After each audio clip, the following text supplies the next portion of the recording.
আলহামদুলিল্লাহ সম্মানিত উপস্থিতি আলোচনায়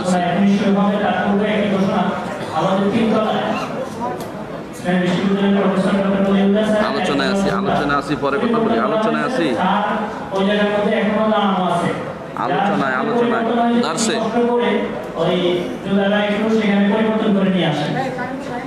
আলহামদুলিল্লাহ এখন আমাদের আলোচনা শুরু হবে তার পূর্বে আমাদের সংক্ষিপ্ত একটি পুরস্কার বিতরণী অনুষ্ঠান চলছে। আমরা এখন পুরস্কার বিতরণীটা খুব সংক্ষেপে শেষ করব। আসলে আল-ফিক ও আকীদা বিভাগ এই বিভাগের ছাত্রদের বিশেষ একটি পুরস্কার বিতরণী অনুষ্ঠান। সেই পুরস্কারটি হচ্ছে আকীদার উপরে আল-ফিক বিভাগের ছাত্ররা উসুলুস সালাসা একটি কিতাবের নতুন মুখস্থ করেছে এবং আহলে সুন্নাহ ওয়াল জামাতের আকীদা সম্বলিত সবগুলো ইমাম ইবনে আবি দাউদ রাহিমাহুল্লাহ তিনি 40 লাইন কবিতার মধ্যে এগুলোকে জমা করেছেন। আমাদের আল-ফিক এবং আকীদা বিভাগের ছাত্ররা এগুলো শুরু থেকে শেষ পর্যন্ত মুখস্থ শুনিয়েছে এবং শাইখুল ইসলাম ইবনে তাইমিয়া রাহিমাহুল্লাহ লিখিত আকীদা বিশ্ববিখ্যাত কিতাব আল-আকীদা আল-ওয়াসিতিয়া কিতাবটি আমাদের আল-ফিক বিভাগের এবং আকীদা ছাত্ররা শুরু থেকে শেষ পর্যন্ত মুখস্থ শুনিয়েছে। এজন্য আমাদের জনে জনে এখন পুরস্কার দেওয়ার সময় নেই, আপনাদের সময় সংক্ষিপ্ত, আমাদের সময় সংক্ষিপ্ত। এজন্য আমাদের সকল ছাত্রের পক্ষ থেকে, আমাদের আল-ফিক এবং আকীদা বিভাগের ছাত্রদের পক্ষ থেকে পুরস্কার গ্রহণ করবেন আল-ফিক এবং আকীদা বিভাগের অন্যতম শিক্ষক শেখ খালিদ আব্দুল্লাহ মাদানী। পুরস্কার গ্রহণ করবেন আমাদের বিভাগীয় প্রধান প্রফেসর ডক্টর আবু বকর মোহাম্মদ জাকারিয়া মজুমদার হাফিজাহুল্লাহ। ওনার পক্ষ থেকে পুরস্কার গ্রহণ করবেন আল-ফিক বিভাগের আকীদা বিভাগের সম্মানিত শিক্ষক শেখ খালিদ আব্দুল্লাহ মাদানী। সবার পক্ষ থেকে হয়ে গিয়েছে। আলহামদুলিল্লাহ আলহামদুলিল্লাহ।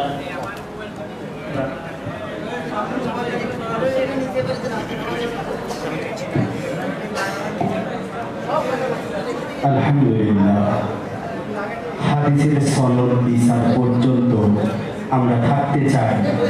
এরপর দুটো হাদিস সহিহ হওয়ার পরেও এই হাদিসটা এই যুক্তিতে মানা যাবে না, এই যুক্তিতে শুধু এই হাদিসটাই মানতে হবে ইত্যাদি মনোভাবগুলো আমাদেরকে বিতর্কের জায়গায় নিয়ে যাবে।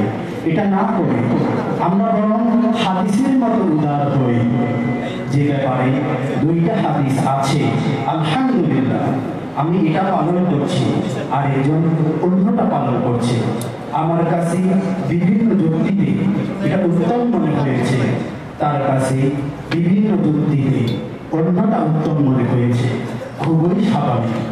সবাই আমার বুঝবে এটা কেন চিন্তা করবো। অমীয় বাণী professor doctor Khondaker Abdullah Jahangir sir রহিমাহুল্লাহ। সম্মানিত শহীদ, এই পর্যায়ে মূল্যবান তাকে পেশ করবেন ইসলামী বিশ্ববিদ্যালয় কুষ্টিয়ার আল-ফিক এন্ড লিগ্যাল স্টাডিজ বিভাগের মুহতারাম অধ্যাপক প্রফেসর ডক্টর আবু বকর মোহাম্মদ জাকারিয়া মজুমদার হাফিজাহুল্লাহ। প্রফেসর ডক্টর আবু বকর মোহাম্মদ জাকারিয়া মজুমদার হাফিজাহুল্লাহ স্যারকে তার মূল্যবান তাকে পেশ করার জন্য সবিনয় অনুরোধ করছি। আসসালামু আলাইকুম ওয়া রাহমাতুল্লাহি ওয়া বারাকাতুহু।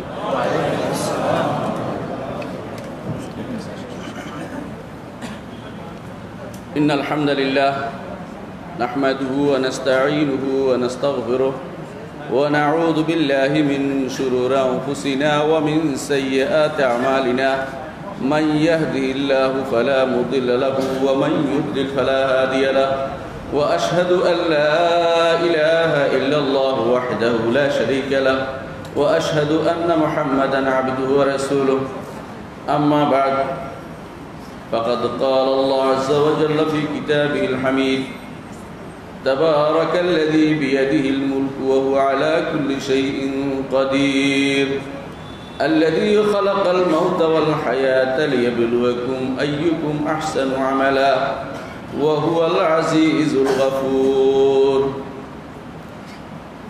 আলহামদুলিল্লাহ আজকের এই মহতী মজলিসে উপস্থিত থাকতে পেরে আমি নিজেকে ধন্য মনে করছি। এখানে এমন লোকেরা আসছে দূর দূরান্ত থেকে, যাদেরকে এখানে আমার জায়গায় বসিয়ে দিল, তারাও আলোচনা করতে পারবে। আমি জানি না কেন আমাকে আলোচনা করতে বলা হয়েছে, শুধু এই জন্যই যে আমি এখানে আসি যাই, হয়তো এই জন্যই, আর কিছু না। যে এখানে আমি যে একদম পড়াই, এটা সবাই জানে, আলফিক আকিদা বিভাগের আমি এখানে পড়াই ছাত্রদেরকে, এটা হতে পারে। আর স্যারের সাথে আমার একটা সম্পর্ক ছিল, মরহুম, আশা করি ইনশাআল্লাহ মরহুম ডক্টর খন্দকার আব্দুল্লাহ জাহাঙ্গীর রহমতুল্লাহ আলী, তার সাথে যে সম্পর্কের কারণে হয়তো আমাকে এখানে বসতে বলা হয়েছে। এই সম্পর্কটা কিসের জন্য হয়? এই সম্পর্কটা কিসের জন্য হয়? সম্পর্ক কি জন্য হয় এটা আগে বুঝতে হবে। সম্পর্ক কিন্তু অনেক রকমের হয়। আরবিতে একটা প্রবাদ আছে, আর তুয়ুরু আলা আশকালিহা তাকা, পাখি তার সমগোত্রীর কাছে যায়। বাজ বা বাজ, কবুতর বা কবুতর, কবুতর কবুতরের কাছে যায়, আর বাজ পাখি বাজ পাখির কাছে যায়, উল্টাপাল্টা করে না। এই যে বাগানে আমরা আসছি, এটা একটা হচ্ছে ইমানি বাগান, ভালোবাসার বাগান। এটা কার ভালোবাসা? ইমানদারদের ভালোবাসা, পরস্পর ইমানদারদের ভালোবাসায় যারা একসাথ হয়, তাদের জন্য আল্লাহর পক্ষ থেকে সুসংবাদ রয়েছে। রাসূলুল্লাহ সাল্লাল্লাহু আলাইহি ওয়াসাল্লাম বলেন, ওয়াজাবাত মাহাব্বাতি লিল মুতাহাব্বিনা ফিয়া, আমার মহব্বত ওয়াজিব হয়ে গেছে যারা আমার জন্য ভালোবাসে। এটা আল্লাহ তাআলা হাদিসে কুদসিতে বলেছেন। এটা এই ভালোবাসার কারণেই আপনারা আব্দুল্লাহ জাহাঙ্গীর রহমতুল্লাহ আলাইকে ভালোবেসেছেন, এই ভালোবাসার কারণেই আপনারা এখানে উপস্থিত হয়েছেন। আর কোনো কারণ নাই, কেউ পয়সা দিয়ে আনতে পারবে না। এই অবস্থার মধ্যে কেউ কষ্ট করে দূর দূরান্ত থেকে, এমন লোককেও আমি জানি যিনি গতকাল পর্যন্ত ছিলেন আরেক জায়গায়, রাতে সারা রাত না ঘুমিয়েও আজকে উপস্থিত হয়েছেন এখানে। কেন? এটা হচ্ছে ভালোবাসা। এই ভালোবাসা মূল্য শুধুমাত্র আল্লাহই দিবেন, যেদিন আমাদেরকে আলা মানাবিরা মিন নূর, নূরের মিম্বরের উপর উঠাবেন। ইয়াগবিতুহুমুল আম্বিয়া, তাদেরকে নবীরা পর্যন্ত গিফতা করবে। গিফট অর্থ কি? ঈর্ষা। দুইটা অর্থ আছে, একটা হচ্ছে ঈর্ষা করা, ঈর্ষা অর্থ ওরকম যদি হতে পারতাম, আরেকটা হচ্ছে আনন্দ অনুভব করা। দুইটা শব্দ অর্থ আছে। এটা আমাদের অনেকেই একটা অনুভব করে বলে, চিন্তা করে যে নবীরা গিফতা করবে, তাহলে তো এরা বড় হয়ে গেছে। না, এটা নয়। নবীরা এটা নিয়ে আনন্দ অনুভব করে যে আল্লাহর কিছু বান্দা এত উপরে নূরের মিম্বরের উপরে উঠে আছে। এরা কারা? যারা আল্লাহর জন্য একে অপরকে ভালোবাসে। আল্লাহর জন্য একে অপরকে ভালোবাসার এই মর্যাদা অত্যধিক, এত বেশি যে সেটা রাসূলুল্লাহ সাল্লাল্লাহু আলাইহি ওয়াসাল্লাম নিজে বলেছেন যে আরশের নিচে ছায়াও দিবেন তাদেরকে। এই ভালোবাসা কি জন্য হয়? এই ভালোবাসা হয় রাসূলুল্লাহ সাল্লাল্লাহু আলাইহি ওয়াসাল্লাম অনুসরণ করেন, আর কোনো কারণ খুঁজে পাবেন না। যত বেশি রাসূলকে অনুসরণ করবেন, তত বেশি আপনার পরস্পর প্রতি ভালোবাসা বাড়বে, এক জায়গায় চলে যাবে। সাহাবায়ে কেরামের ভালোবাসা কি জন্য হয়েছিল? রাসূল কেন্দ্রিক। মদিনায় যখন হিজরত করে আসলেন সাহাবায়ে কেরাম, আনসাররা কি করেছে? তাদের সব কিছু ভাগ বাটোয়ারা করে দিয়ে দিয়েছে। কি জন্য দিয়েছে? রাসূলকে ভালোবেসে। রাসূলকে ভালোবেসে, রাসূলকে ভালোবেসে রাসূল নির্দেশকে বাস্তবায়নের জন্য সারাটা জীবন তারা বিলিয়ে দিয়েছে। আজও তাই। একমাত্র আস-সুন্নাহ ট্রাস্ট যেহেতু রাসূলের ভালোবাসার উপর প্রতিষ্ঠিত, আলহামদুলিল্লাহ আমরা মনে করি সেটা। এবং রাসূলুল্লাহ সাল্লাল্লাহু আলাইহি ওয়াসাল্লামকে যারা ভালোবাসেন এবং রাসূলের সুন্নতকে যারা ভালোবাসেন, তারাই এখানে উপস্থিত হয়েছেন। আর এইটার উপরেই আমাদের পরীক্ষা হবে। পরীক্ষাটা এটার উপরেই হবে। দুনিয়ার যত পরীক্ষা এটার উপর নির্ভর করবে। এক সালাফকে বলেছিলেন যে আপনি সবসময় হাদিসের দর্শ দেন, কোরআনের দর্শ দেন না কেন? আলী রাদিয়াল্লাহু আনহু তখন বলেছিলেন, যখন তিনি পাঠাচ্ছিলেন ইবনে আব্বাস রাদিয়াল্লাহু আনহুকে খারিজিদের কাছে পাঠিয়েছেন। খারিজি কারা জানেন? মানুষকে যারা কাফের বানায়, মানুষকে যারা কাফের বলে, এবং যারা এইটা ভাঙে ওইটা ভাঙে, রাস্তাঘাটে আগুন লাগায়, এরা খারিজি। এরা বুঝতে পারেন, আপনাদের চোখের সামনে আছে প্রচুর।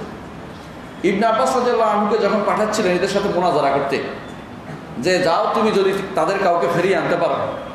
ওরা তো ওখানে একত্রিত হয়েছে, ওরা আলাদা হয়ে গেছে, যে আমরা আলাদা, এরা মুসলিমদের থেকে নাউজুবিল্লাহ সাহাবায়ে কেরামের থেকে নিজেরা ভালো হয়ে গেছে মনে করে, এরা যেন আলাদা হয়ে গিয়েছিল।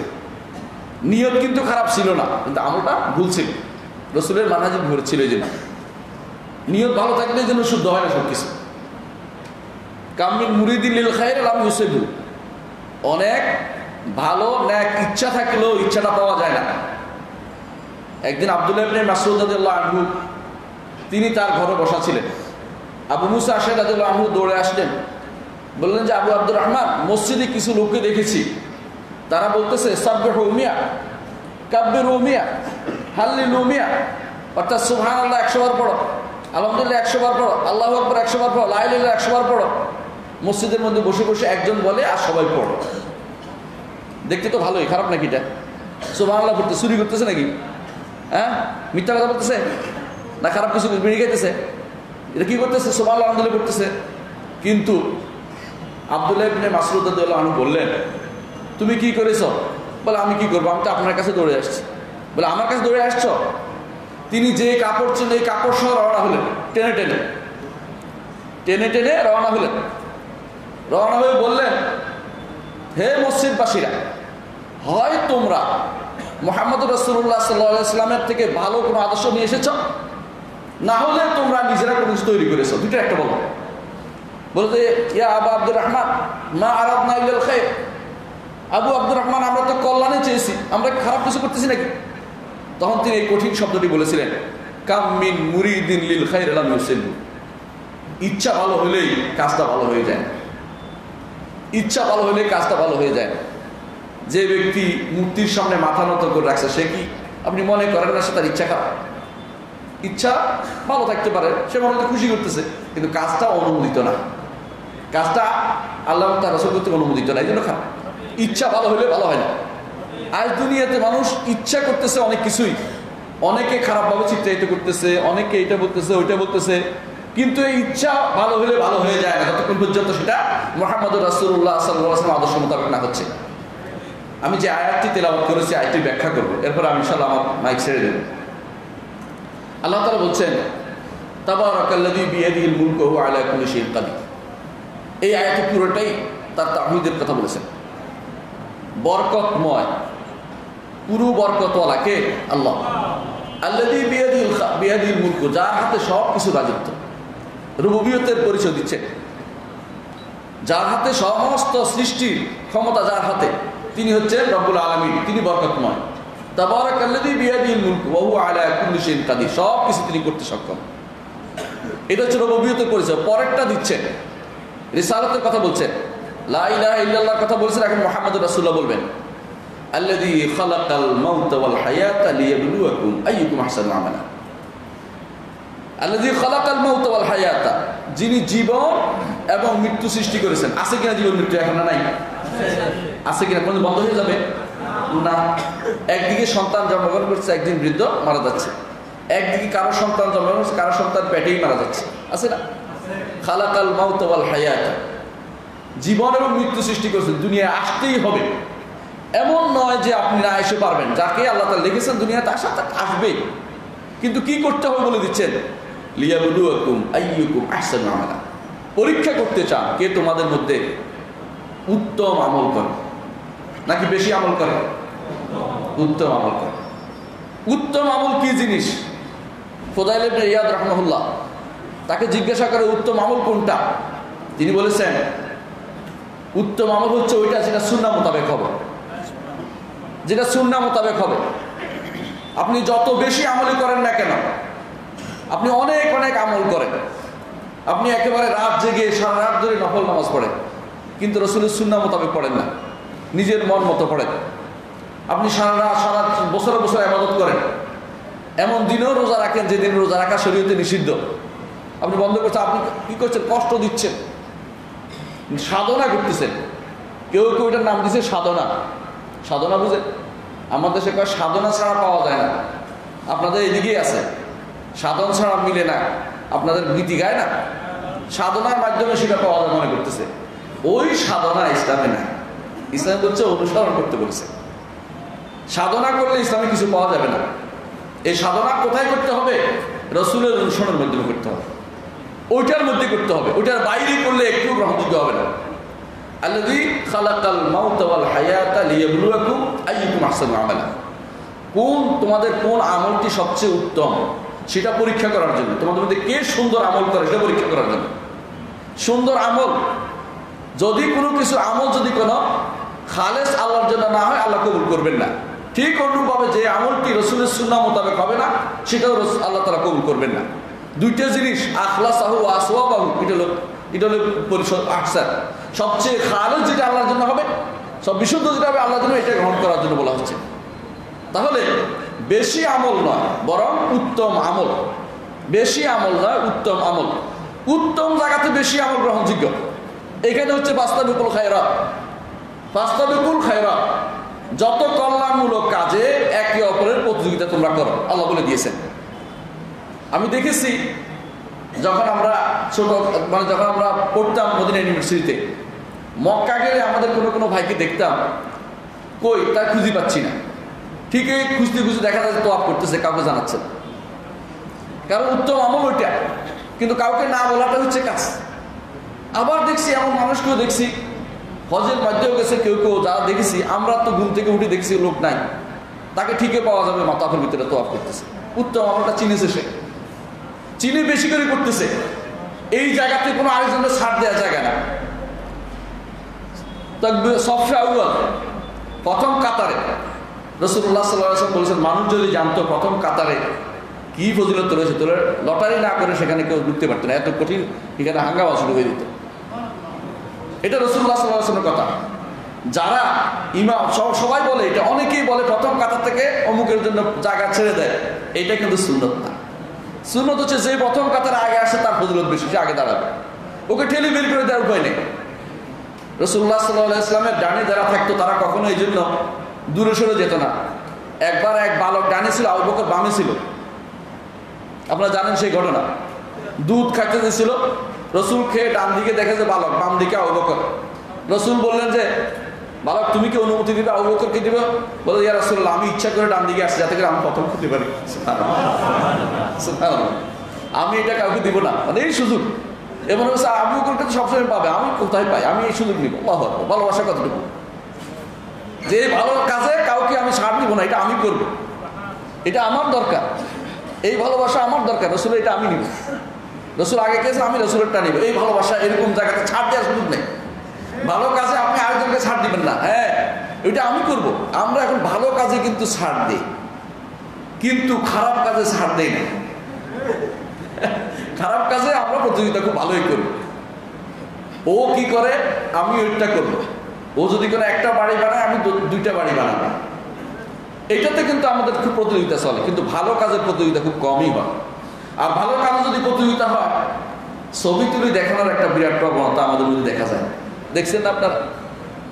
কেউ কেউ মানুষ আমি দেখেছি, তিনি পাথর মারতেছে ইয়ার মধ্যে, ওই যে জামরাতে, যেটা আপনার শয়তান বলেন, তবে শয়তান বলাটা সুন্নাহ বিরোধী না, একটা শব্দ হাদিসে আসছে শব্দটা, ওয়া শাইতান তার জুমুন শব্দটা, এটা শয়তান না, কিন্তু এটা শব্দটা, এই শব্দের ব্যবহার আছে। তো এই যে এটাকে পাথর মারতেছে, আমি ছবি তুলে রাখতেছে। আমার সাথে একজন, তিনি উমরায় গেলেন, তারপর তিনি হজ করবেন। তো নিয়ম হচ্ছে, সুন্নাহ দেখেন, সুন্নাহ কত সব সূক্ষ্ম জিনিস। নিয়ম হচ্ছে, কেউ যদি কোনো হজ করতে যায়, যদি হজ এবং উমরার মাঝখানে বেশি দিন বাকি না থাকে, তিনি মাথা কামাবেন না উমরাতে, মাথার চুল ছোট করবেন, তিনি যাতে করে হজের সময় মাথাটা কামাতে পারেন। এটা হচ্ছে নিয়ম। অর্থাৎ হজ এবং উমরার মাঝে বেশি দিন পার্থক্য না থাকলে, চুল গজানোর সুযোগ না থাকলে, প্রথমে তিনি মাথার চুল ছোট করবেন উমরাতে, তারপরে হজের মাঝে মাথা কামাবেন। এটা হচ্ছে সুন্নাহ। আমি একজনকে এটা বুঝালাম, তিনি এটা বুঝলেন না। তিনি কি করলেন, মাথা কামাই ফেললেন। কেন? তিনি বউর কাছে ওয়াদা দিয়ে আসছেন, মাথা কামাই ছবি তুলে পাঠাবেন। বলেন, এটা সুন্নাহ মোতাবেক কাজ হয়েছে নাকি? না, এটা তার মনের ইচ্ছা প্রকাশ করলেন। তাহলে তিনি ইত্তিবা করলেন, হাওয়া প্রবৃত্তির অনুসরণ করলেন। এখানে রাসূলুল্লাহ সাল্লাল্লাহু আলাইহি ওয়াসাল্লামের সুন্নতের অনুসরণ করেন নাই। তিনি সেই সুন্নতে সওয়াব পাবেন না। কারণ সাহাবায়ে কেরাম রাদিয়াল্লাহু আলাইহিম আজমাইন যখন তারা মক্কায় আসলেন, রসুল বললেন যে সবাই উমরা করে গেল, সবাই হালাল হয়ে যাও। সবাই হালাল হয়ে গেছে, কেউ মাথা কামায় নেই, মাথা চুল ছোট করছে। কারণ কয়েকদিন পরে, 2-4 দিন পরে তাদের আবার হজের ইহরাম বাঁধতে হবে। এই জন্য সুন্নতটা এখান থেকে শিখতে হবে, পদাঙ্ক অনুসরণ করা। কোন কাজটা রসুল করেছে সেই কাজটা শিখতে হবে, জানতে হবে। সুন্নাহ মুখস্থ নয়, মুখস্থ বিদ্যা নয়। পড়া ব্যতীত সুন্নাহ জানা যায় না। দুর্ভাগ্যবশত আমাদের দেশে বেশিরভাগ মানুষের সুন্নাত চালু করে নিজের মন মতো সুন্নত। কি গদুর খাওয়া সুন্নত পছন্দ, ঠিক আছে, ভালো কথা, কিন্তু মিষ্টি খাওয়ার পরে মিষ্টি খাওয়ার সুন্নত রসুল্লাহর কোন জায়গাতে আছে এটা বলতে পারবেন না। রসুল্লাহ খাওয়ার পর আবার মিষ্টিও খাইছে, এতটুকু বিলাস জীবন পালন করছে রসুল্লাহ সাল্লাল্লাহু আলাইহি ওয়াসাল্লাম কোনদিন আপনি কি দেখছেন কোনো কিতাবে আসেন? কিন্তু এটা পালন করার জন্য খুব ব্যস্ত, নিজেরা সুন্নত বানাই নিচ্ছি। কেন? এটা আমার মন মতো হচ্ছে তাই। সুন্নাহ মন মতো বানাই নিচ্ছেন এটা না, সুন্নাহ রাসূলুল্লাহ সাল্লাল্লাহু আলাইহি ওয়াসাল্লাম মতো আপনি হয়ে যান। আল্লাযী খালাকাল মাউতা ওয়াল হায়াতা লিয়াবলুয়াকুম আইয়ুকুম আহসানু আমালা। এখন বলতে পারেন যে সুন্নাহ কেন অনুসরণ করব? একজন মানুষের সুন্নাহ আপনি কেন অনুসরণ করবেন? যেহেতু মানুষ, তার কথা আমি কেন শুনবো? এটাই আরবের কাফেররা বলতো, যেহেতু বাসা আমাদের মতো মানুষ, ওয়ালাইন আতাতুম বাশারাম মিসলাকুম ইন্নাকুম ইযাল্লা খাসিরুন, যে তো এদের এই লোকের মতো একজন মানুষের অনুসরণ করতে তোমাদের ক্ষতিগ্রস্ত হবে, তারা বলতো মা লিহাযা আর রাসূল ইয়াকুলুত তাআম ওয়া ইয়ামশি ফিল আসওয়াক। এই রাসূলের কি হলো? বাজারে হাটে খাবার খায়। রাসূল নিজে বলছেন আমি বিয়ে করি, বিয়ে শাদী করছে রাসূল সাল্লাল্লাহু আলাইহি ওয়াসাল্লাম। তাহলে বোঝা যাচ্ছে যে ব্যক্তি মুহাম্মদুর রাসূলুল্লাহ সাল্লাল্লাহু আলাইহি ওয়াসাল্লাম বড় কথা নয়, বড় কথা হচ্ছে যেটা আল্লাহ তাআলা বলেছেন ইউহা ইলাইয়া, আমার কাছে ওহী আসে। রাসূল যা করেছে সবটা ওহী, এটা বিশ্বাস করতে হবে। কারণ আল্লাহ তাআলা বলেছেন ওয়ামা ইয়ানতিকু আনিল হাওয়া ইন হুয়া ইল্লা ওয়াহয়ুন ইউহা, তিনি তার প্রবৃত্তি থেকে কোনো কথা বলেন না, যা বলেন পুরোটাই ওহী, যা বলেন পুরোটাই ওহী। এমনকি অনেকে বলে থাকে যে রাসূল তো একবার খেজুর গাছের মাসালা নিয়ে আসে বলতে থাকে যে একবার রাসূল বলেছেন তোমরা দুনিয়ার বিষয় বেশি জানো। আমি বলি ওইটাও রাসূলের কাছে এই পদ্ধতি শিক্ষা দিয়ে আল্লাহ জানিয়ে দিলেন যে এইটাতে নয়, অন্য জায়গাতে চলবে। খেত খামারের ব্যাপারে রাসূলের কথা না, এইটাও শিক্ষা দিলেন আমাদেরকে যে যেগুলি হচ্ছে ইত্তিবা অনুসরণযোগ্য জায়গা সেগুলো নির্ধারণ করে দিয়েছেন রাসূলুল্লাহ সাল্লাল্লাহু আলাইহি ওয়াসাল্লাম। এই জায়গাতে তিনি আল্লাহ তাআলা শিক্ষা দিলেন যে এই জায়গাতে নয়, তিনিও বলেছেন রাসূল এই জায়গাতে নয়। দুনিয়ার বিষয়টা তখন কি, তুমি বিল্ডিং কয়তলা বানাবে, বিল্ডিং কোন দিকে দরজা করবে, কোন দিকে জানালা করবে, এটা রাসূলের কাজ না, এটা তোমার কাজ, এটা তুমি করতে পারো। কিন্তু যেটার সাথে দিন জড়িত আছে এটা অবশ্যই রাসূলুল্লাহ থেকে নিতে হবে, যেটা সওয়াবের আশা করা রাসূলুল্লাহ সাল্লাল্লাহু আলাইহি ওয়াসাল্লাম থেকে নিতে হবে, নিজের মন মতো চললে হবে না। কারণ ওয়ামা ইয়ানতিকু আনিল হাওয়া ইন হুয়া ইল্লা ওয়াহয়ুন ইউহা, আল্লাহ তাআলা তার নবীকে যা করতে বলেছেন সবটাই ছিল ওয়াহী, নিজের মন মতো কোনো কথা তিনি আমাদের শেখান নেন। দ্বিতীয় হচ্ছে রাসূলুল্লাহ সাল্লাল্লাহু আলাইহি ওয়াসাল্লাম, তাকে আল্লাহ তাআলা বলেছেন, তার সম্পর্কে আল্লাহ বলেছেন যে মাইয়ুতি রাসূলা ফাকাদ আতা আল্লাহ, যে রাসূলের আনুগত্য করলো সে আল্লাহর আনুগত্য করলো। ওয়ামান তাওয়াল্লা ফামা আরসালনাকা আলাইহিম হাফিজা, যে মুখ ফিরালো আপনাকে তার উপরে আমি রক্ষক হিসেবে পাঠাইনি। তাহলে যে মুখ ফিরাবে তার কি বিধান, এটা রাসূলুল্লাহ সাল্লাল্লাহু আলাইহি ওয়াসাল্লাম বলে দিয়েছেন। তিনি বলেছেন কুল্লু উম্মতি ইয়াদখুলুল জান্নাতা ইল্লা মান আবা, আমার প্রত্যেকটি উম্মত জান্নাতে যাবে। উম্মত যারা মানে আপনি আমি যারা কবুল করেছে উম্মত দুই প্রকার, একটা উম্মতে দাওয়া, একটা উম্মতে ইজাবা। যারা উম্মত, ওই উম্মত যারা কবুল করেছে দাওয়া, এরা উম্মতে, এদেরকে বলা হয় উম্মতে ইজাবা, কবুল করেছে আমরা যেমন আপনারা। আর উম্মতে দাওয়া বাইরে, ওদের উদ্দেশ্য নয়, যেমন ইহুদি নাসারা উম্মতে দাওয়া, এরা উম্মত। এখন পৃথিবীতে যারা আছে, যত মানুষ আছে, জিন আছে, সবগুলো রাসূলের উম্মত, কিন্তু কেউ কবুল করেছে, কেউ কবুল করে না। যারা কবুল করেছে এদেরকে বলে উম্মতে ইজাবা, যারা কবুল করে না উম্মতে দাওয়া বলে ওদেরকে। রাসূল বলেছেন আমার এই উম্মতের মধ্যে প্রত্যেকটি মানুষ যারা ইজাবা কবুল করেছে জান্নাতে যাবে, ইল্লা মান আবা, তবে ওই ব্যক্তি জান্নাতে যাবে না যে আমাকে অস্বীকার করবে। সাহাবা কেরাম বললেন ইয়া রাসূলুল্লাহ খাবা ওয়া খাসির, খাবা ওয়া খাসির, ওই ব্যক্তি সে ক্ষতিগ্রস্ত হবে, তার জীবন বিপন্ন হবে, ক্ষতিগ্রস্ত হলো সে। কে আপনাকে অস্বীকার করবে, কে আপনাকে অস্বীকার করবে? রাসূলুল্লাহ সাল্লাল্লাহু আলাইহি ওয়াসাল্লাম বললেন মান আতাআনি দাখালাল জান্নাহ, যে ব্যক্তি আমার আনুগত্য করলো সে জান্নাতে প্রবেশ করবে। ওয়া মান আসানি ফাকাদ আবা, আর যে কেউ আমার অবাধ্য হলো, যে কেউ আমার অবাধ্য হলো, আমার কথা শুনলো না, সে তো আমাকে অস্বীকার করবে। বোঝা গেল কেন রাসূলুল্লাহ সাল্লাল্লাহু আলাইহি ওয়াসাল্লামকে অনুসরণ করে যেতেই হবে, এটা হলো বড় কথা। কারণ তার আনুগত্য হচ্ছে আল্লাহর আনুগত্য করা। কোথাও ছোটখাটো ভাগ করা, কিছু মানুষ আছে এখন ভাগ করতেছে কিরকম, এটা তো শরীয়ত না, এটা তো শরীয়ত, এটা এত খোঁজার আপনার দরকার নেই। রসুল কিভাবে চলেছেন দেখিয়ে দিয়েছেন। রাসূলুল্লাহ সাল্লাল্লাহু আলাইহি ওয়াসাল্লাম তিনি যখন মক্কার কাবাঘর তওয়াফ করেছেন কিনা? করেছেন। যখন তিনি তওয়াফ করতেন প্রথম 3 চক্করে নেচে নেচে তওয়াফ করেছেন। এটাকে বলা হয় রমল। এটাকে বলা হয় রমল, নেচে নেচে তওয়াফ করেছেন। তো আব্দুল্লাহ ইবনে আব্বাস অথবা কেউ ওমর রাদিয়াল্লাহু আনহু জিজ্ঞাসা করলেন যে খলিফাতুল মুসলিমিন, এখন যেই কারণে রাসূলুল্লাহ সাল্লাল্লাহু আলাইহি ওয়াসাল্লাম নেচে নেচে তওয়াফ করেছেন সেই কারণ নাই, কেন করব এটা? কারণটা কি ছিল জানেন? রাসূলুল্লাহ সাল্লাল্লাহু আলাইহি ওয়াসাল্লাম যখন হিজরত করে মদিনায় গেলেন, মদিনা ছিল সবচেয়ে জ্বরে আক্রান্ত এলাকা, মানে জ্বরের এলাকা, বুঝছেন? জ্বর হইতো মানুষের ওখানে বেশি। তো তিনি যখন আসলেন মক্কা চুক্তি অনুসারে, উমরাতুল কাজা হুদায়বিয়ার চুক্তির অনুসারে তিনি যখন মক্কা তওয়াফ করতে আসলেন, কাফেররা বলতে আরম্ভ করলো, দেখো প্রত্যেকটারে মদিনার জ্বর এগুলিকে কাম করে দিচ্ছে, মদিনার জ্বর এগুলি শুকিয়ে কাঠি হয়ে গেছে, এটা হাঁটতে পারে না, মানে এগুলি এমনি এমনি চলে, বদনামি করতেছে। রসুল বললেন যে এদেরকে হাঁটার সময় বীর দক্ষতা দেখে হাঁটো, তওয়াফ করবা বীরের মতো তওয়াফ করে হাঁটো, দেখাই দিলেন। তখন সাহাবী বললেন যে আমিরুল মুমিনিন খলিফাতুল মুসলিমিন, আপনি বলেন এখন কি জন্য করবো? এখন তো এখানে কোনো কাফের নাই, কাদেরকে দেখাবো আমরা কি জন্য এরকম করে হাঁটতেছি বীর দর্প করে? তখন আমিরুল মুমিনিন ওমর ইবনে খাত্তাব রাদিয়াল্লাহু আনহু বললেন, ইন্নাহাস সুন্নাহ, এটাই হচ্ছে সুন্নাহ, এখানে তোমার কারণ খুঁজিও না। বেশিরভাগ মানুষ এখন কারণ খুঁজতে খুঁজতে রাসূলের সুন্নাহকে বাদ দেওয়ার পথ আবিষ্কার করে নিয়েছে। এইটাই কিন্তু সবচেয়ে বেশি দুর্ভাগ্যজনক। এই কারণে ওই কারণ হয়েছে, এমনকি কাউকে কোনো সুন্নতের কথা বলা হলে আজ এমন অবস্থায় পরিণত হয়েছে আমাদের, সুন্নত কিভাবে না মানা যায় ওই বুদ্ধি আবিষ্কার করে বসে বসে। এমনকি সুন্নত এটাকে বলা যায়, আচ্ছা এটা সুন্নত, আচ্ছা সুন্নত তো, যেন সুন্নত না মানার জন্য তাদেরকে নির্দেশিত হয়েছে। অথচ সাহাবায়ে কেরাম খুঁজতেন কোনটা সুন্নত সেটা। কিরকম দেখেন, আব্দুল্লাহ ইবনে ওমর রাদিয়াল্লাহু আনহু তাকে যখন জানানো হলো একটা হাদিস, আবু হুরায়রা বললেন, যেই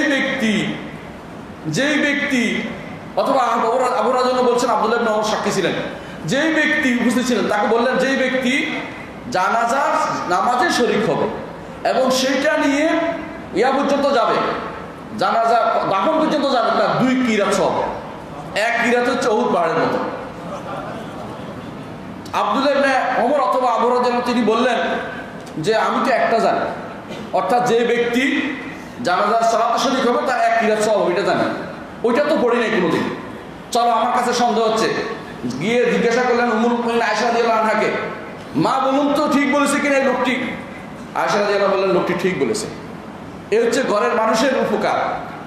অনেকে যে রাসূলুল্লাহ সাল্লাল্লাহু আলাইহি ওয়াসাল্লাম কেন বিয়ে করেছেন এটা নিয়ে কথা বলে, তারা জানে না যে উম্মতের জন্য তাশরীহ করেছেন মুহাম্মদ রাসূলুল্লাহ সাল্লাল্লাহু আলাইহি ওয়াসাল্লাম। সাহাবায়ে কেরাম কোথাও আটকে গেলে সব সোজা চলে যেতেন যে রাসূলের স্ত্রীকে জিজ্ঞাসা করে আসে। একজন নয় বহুজন, তাদের কোনো সমস্যার সমাধান হলেই রাসূলুল্লাহ সাল্লাল্লাহু আলাইহি ওয়াসাল্লামের স্ত্রীদের কাছে জিজ্ঞাসা করতেন। কেউ উম্মে হাবিবা, কেউ উম্মে সালামা, কেউ আয়েশা রাদিয়াল্লাহু আনহা, এভাবে তারা জিজ্ঞাসা করতেন, কারণ উম্মতের মধ্যে তারা ফকিহা বলে বিখ্যাত ছিলেন। ফকিহা বলেন যে হ্যাঁ ঠিক বলেছে, 2 কিরাত সওয়াব। তখন আফসোস করতেছে আবু রাদিয়াল্লাহু আনহু অথবা ইবনে ওমর আফসোস করছেন যে লাকাদ ফাররাতনা ফি কারারিতা কাসীরা, হায় রে আমার তো বহু কিরাত ছুটে গেছে। আমরা হলে কি বলতাম, আরে যাও তো তোমার হুজুর ইয়া নিয়ে আমল নিয়ে তুমি এত বেশি দরবেশি করতেছ, তুমি যাও। কিন্তু উনি আফসোস করতেছে যে বহু কিরাত ছুটে গেছে। আর আমরা জানি যে রাসূলুল্লাহ সাল্লাল্লাহু আলাইহি ওয়াসাল্লাম সুসংবাদ দিয়েছেন, তুবা লিমান রাআনি, যারা আমাকে দেখেছে তাদের জন্য সুসংবাদ। কিসের সুসংবাদ? জান্নাতের সুসংবাদ। জান্নাতের সুসংবাদ পাওয়ার পরেও এক একটা কিরাত ছুটে যাওয়ার জন্য আফসোসে তাদের শেষ নাই, যে হায় রে আমার ছুটে গেছে অনেক আমল, আমার অনেক আমল ছুটে গেছে, যেটা আমি খুঁজতে পারিনি, আমি জানতে পারিনি, আমার জন্য অনেক সওয়াব ছুটে গেছে। দেখা যাচ্ছে রাসূলুল্লাহ সাল্লাল্লাহু আলাইহি ওয়াসাল্লামের এই যিনি ওহী, যেটা অনুসরণ করতে হবে, এই জন্য আমরা সাহাবায়ে কেরাম চেষ্টা করতেন, যুগ যুগ ধরে এইভাবে চলে আসছে।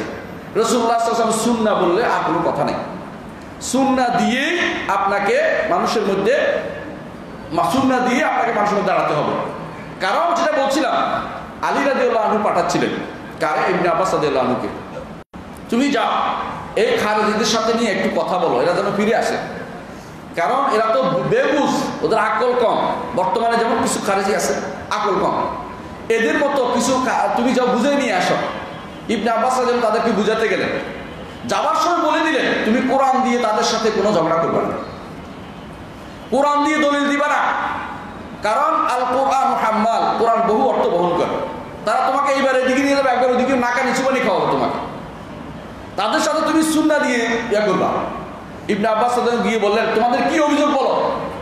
বলো অভিযোগ হচ্ছে এটা যে আলী রাদিয়াল্লাহু আনহু যুদ্ধ জয়ের পরে আমাদেরকে গনিমতের মাল দিতে দেয় নাই। আল্লাহ বলছে ওয়ালামু আন্নামা গানিম, কোরআন দিয়ে দলিল দিচ্ছে। তখন ইবনে আব্বাস রাদিয়াল্লাহু আনহু বললেন আচ্ছা ঠিক আছে তোমাদেরকে আমি বলি, সুন্নাহ সিরাত থেকে বলি। আচ্ছা ধরো গনিমতের মাল দিলাম, আয়েশা রাদিয়াল্লাহু আনহাকে কে নিতে রাজি আছে তোমরা গনিমত হিসাবে? সুবহানাল্লাহ, নাউযুবিল্লাহ, নাউযুবিল্লাহ, নাউযুবিল্লাহ। বলে বুঝছো তাহলে মুসলিমদের মধ্যে যুদ্ধ হলে কোনো গনিমত হয় না, মুসলিমদের মধ্যে যুদ্ধ হলে কোনো গনিমত পাওয়ার সিস্টেম নাই। এটা তোমাদের বুঝতে হবে, কারণ রাসূলুল্লাহ সাল্লাল্লাহু আলাইহি ওয়াসাল্লাম, তুমি বুঝতে পারছো বাস্তবতা এটা যে মুসলিমদের কোনো একে অপরের গনিমত হয় না, যেটা আমাদের না বুঝার কারণে ভুলটা তারা করে অনেকেই। এটা বুঝিয়ে দিলেন সুন্নাহ দিয়ে। তারপর তিনি বুঝালেন, বললেন যে এই যে যুদ্ধ পরস্পর, এই আলী রাদিয়াল্লাহু আনহু তিনি দ্বীনের বাইরে চলে গেছেন। কেন? তিনি বিচারক মানছেন অমুককে, আর আল্লাহ বলছে ইনিল হুকমু ইল্লা লিল্লাহ, বিচার করবে কে? একমাত্র আল্লাহ, আর কেউ বিচার করতে পারবে না। তো ইবনে আব্বাস বললেন যে শোনো, তুই তো কোরআন আয়াত দিয়ে দিচ্ছ, আমাকে হাদিস দিয়ে দিই। রাসূলুল্লাহ সাল্লাল্লাহু আলাইহি ওয়াসাল্লাম হুদায়বিয়ার সন্ধিতে কোনো সন্ধি করছিল? বলা হক করছিল। ও রাসূল কি হুকুম রাখে তাহলে?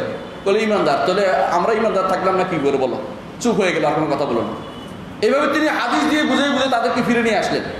এটাই প্রমাণ করে আজও যেখানে সন্দেহ মানুষের কাজ করে, হাদিস ছাড়া আপনি কোরআন দিয়ে সারাক্ষণ আপনি তাদের বুঝাতে পারবেন না। সুন্নাহ দিয়ে বুঝাতে হবে, হাদিস দিয়ে বুঝাতে হবে। যখনই আপনি হাদিস নিয়ে আসবেন রসুল এটা করেছেন, রসুল এটা করেছেন, এটা করেছেন, রসুল হচ্ছে সারা কোরআনে কারিমের পূর্ণ ব্যাখ্যা, আর কিছু নয়। রাসূলুল্লাহ সাল্লাল্লাহু আলাইহি ওয়াসাল্লামের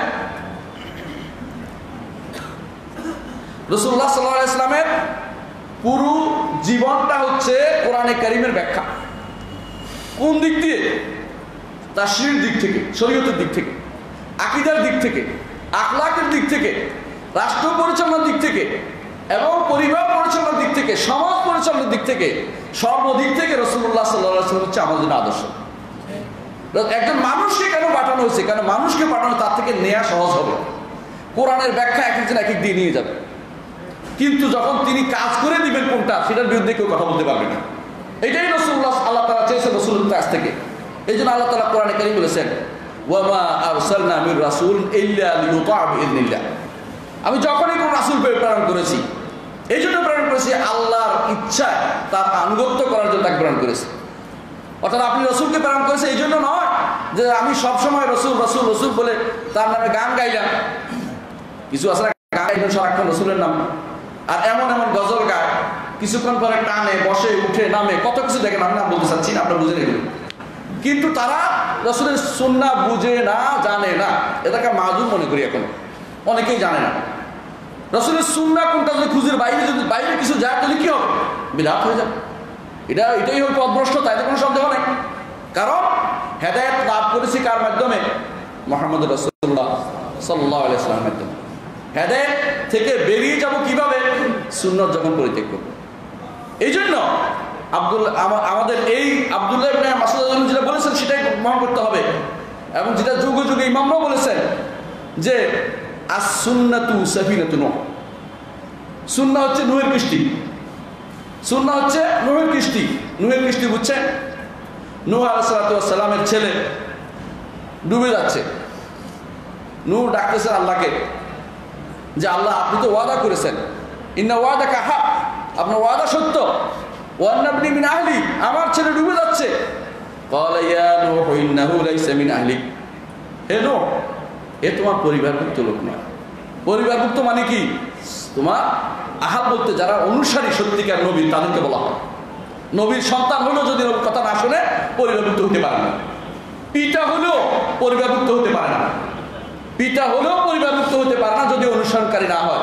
অনুসরণ করাটা বড় কথা।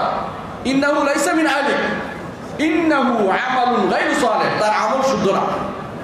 নবীর অনুসরণ করে কাজ করে নাই। কারণ যখন তাকে ডাকা হচ্ছিল, ইয়া বুনাইয়া কাম মা'ানা, হে প্রিয় বৎস, আমার সাথে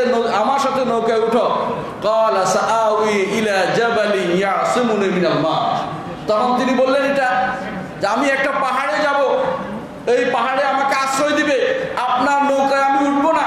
ওয়া হালা বাইনাহুমাল মাওজু ফাকানা মিনাল মুগরাকিন, একটা ঢেউ এসে তাকে ডুবিয়ে দিল।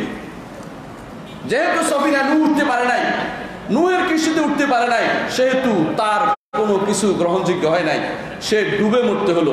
আজও যে কেউ মুহাম্মদুর রাসূলুল্লাহ সাল্লাল্লাহু আলাইহি ওয়াসাল্লামের সুন্নতকে অবজ্ঞা করবে, সুন্নতের মর্যাদা কমাতে চেষ্টা করবে, সুন্নতকে অনুসরণ করবে না, সুন্নতের ব্যাপারে তার কাছে কোনো কিছু মনে হয় যেন এটা তো হতেই পারে, কত কথাই বলে, এরকম কিছু মনে হবে, সেই ব্যক্তি পথভ্রষ্ট, ব্যক্তি পথভ্রষ্ট হতে বাধ্য এবং তার জন্য হেদায়েতের কোনো অংশ থাকবে না। যে ব্যক্তি মুহাম্মদ রাসূলুল্লাহ সাল্লাল্লাহু আলাইহি ওয়াসাল্লামকে অনুসরণ করবে সেই ব্যক্তি হবে নিজেও আলোকিত হবে, অন্যকে আলোকিত করবে। যে যত বেশি সুন্নতের অনুসারী হবে আল্লাহ তাআলার কাছে তিনি তত বেশি প্রিয় ব্যক্তিত্ব হবেন। আমরা অনুরোধ করি প্রত্যেককে আমরা যেন সুন্নতের উপর থাকি, সুন্নত অনুসরণ করি এবং এটা না খুঁজি যে এই সুন্নত কি সুন্নত বা কেউ এই ভাগ করে ওই ভাগ করে, ভাগ না করে সুন্নতের অনুসরণ করে যথাযথভাবে। তবে বিশুদ্ধটা গ্রহণ করার জন্য বিশুদ্ধটা গ্রহণ করতে হবে, ওই সুন্নত গ্রহণ করতে হবে যে সুন্নত শুদ্ধ সহিহ সনদে বর্ণিত হয়েছে। বানোয়াট কোন সুন্নত বানানো দিয়ে, অথবা আপনার বাপ দাদাকে দেখেছেন, অথবা আপনার কোনো আত্মীয় স্বজনকে দেখেছেন, অথবা পীর ফকিরকে দেখেছেন, উস্তাদকে দেখেছেন, সেটা কোনো সুন্নত নয়। সুন্নত হচ্ছে মুহাম্মদুর রাসূলুল্লাহ সাল্লাল্লাহু আলাইহি ওয়াসাল্লাম যেটা বলেছেন সেটা সুন্নত, যেটা করেছেন সেটা সুন্নত, এবং যেটা যেটা অনুমোদন করেছেন সেটা সুন্নত, আর যেটা তার স্বভাব চরিত্রের মধ্যে সারা জীবন ছিল সেটা সুন্নত, এবং যেটা তার সৃষ্টিগত বৈশিষ্ট্য সেটা সুন্নত। এবং রাসূলুল্লাহ সাল্লাল্লাহু আলাইহি ওয়াসাল্লাম যে জিনিস পছন্দ করতেন প্রমাণিত হয়েছে সেটাও সুন্নত, এবং তার সিরত হচ্ছে সুন্নত। এগুলির মধ্যে আমাদের জীবনটা কাটিয়ে দেওয়া উচিত। আল্লাহ আমাদেরকে এর মধ্যে রাখুন। ওয়া আখিরু দাওয়ানা আলহামদুলিল্লাহি রাব্বিল আলামিন। আসসালামু আলাইকুম।